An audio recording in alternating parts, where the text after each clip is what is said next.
Дорогие братья и сестры, дорогие жители и гости южной столицы солнечной Алматы, 12 июля в церковном календаре большой праздник, великий праздник двух главных апостолов, первоверховных учеников Господа Иисуса Христа, апостолов Петра и Павла. В этот день состоится праздничная божественная литургия в храме, который носит имена этих учеников Христовых, в Петропавловском храме Алматы. Начало богослужения в 8 часов 30 минут.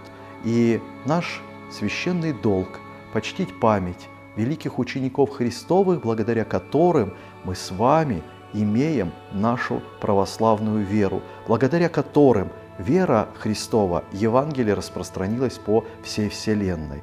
А еще в Алмате есть замечательная традиция. В этот день освящаются фрукты и овощи, поспевшие к праздничному этому дню, и будет по окончании литургии совершено освящение плодов нового урожая.